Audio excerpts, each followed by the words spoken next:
यह कहानी में हम जानेंगे कि तुलसी की पूजा कब और कैसे शुरू हुई और पुराणों ग्रंथों के हिसाब से हम इसकी पूजा क्यों करते हैं। तुलसी भगवान विष्णु को क्यों प्रिय है और यह घर में ही क्यों होता है। इस कहानी से हम लोग बहुत कुछ नया रहस्य जानने वाले हैं। वीडियो अच्छा लगे तो लाइक और सब्सक्राइब करना ना भूले, साथ में कमेंट जरूर करें। तो शुरू करते हैं। बहुत समय पहले, जब धरती पर धर्म और अधर्म के बीच लगातार संघर्ष चल रहा था, उसी समय एक दिव्य कन्या का जन्म हुआ, वृंदा। वृंदा बचपन से ही भगवान विष्णु की परम भक्त थी। उनका मन संसार के भोग विलास में नहीं, बल्कि भक्ति और तपस्या में लगता था। जैसे जैसे वह बड़ी हुई, उनकी तपस्या और पवित्रता इतनी प्रबल हो गई कि देवता भी उनकी शक्ति को महसूस करने लगे। उसी समय एक और अद्भुत घटना घटी।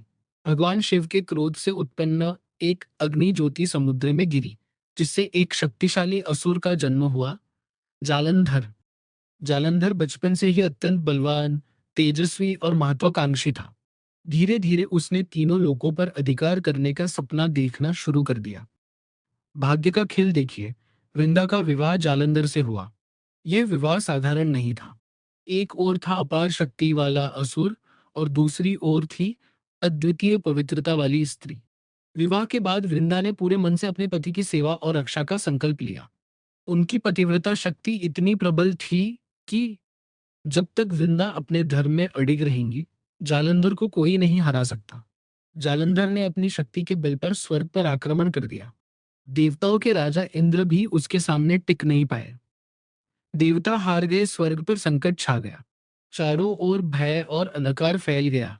सभी देवता मिलकर भगवान विष्णु के पास गए और बोले, प्रभु, हमें बचाइए, जालंधर अजय है। भगवान विष्णु ने ध्यान लगाया और समझ गए कि जालंधर की शक्ति उसकी पत्नी वृंदा की पवित्रता में छिपी है। धर्म की रक्षा के लिए भगवान विष्णु को एक कठिन निर्णय लेना पड़ा। उन्होंने जालंधर का रूप धारण किया और वृंदा के सामने प्रकट हुए। वृंदा ने उन्हें अपना पति समझ लिया। जैसे ही उनका पातिव्रत्य भंग हुआ, उसी क्षण युद्ध भूमि में जालंधर कमजोर हो गया और देवताओं ने उसे मार दिया।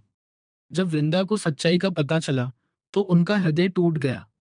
वह रोते हुए बोली, प्रभु, आपने धर्म के लिए अधर्म का सहारा लिया। क्रोध और दुख में उन्होंने भगवान विष्णु को श्राप दिया, आप पत्थर बन जाएंगे।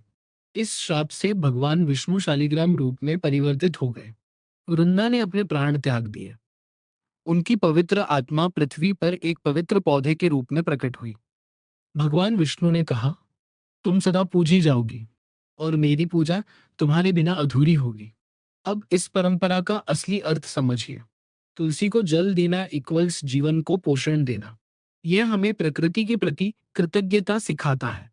हर बार जल चढ़ाना उस महान त्याग और पवित्रता को याद करना है। तुलसी भगवान विष्णु को अत्यंत प्रिय है, इसलिए जल चढ़ाना उन्हें प्रसन्न करता है।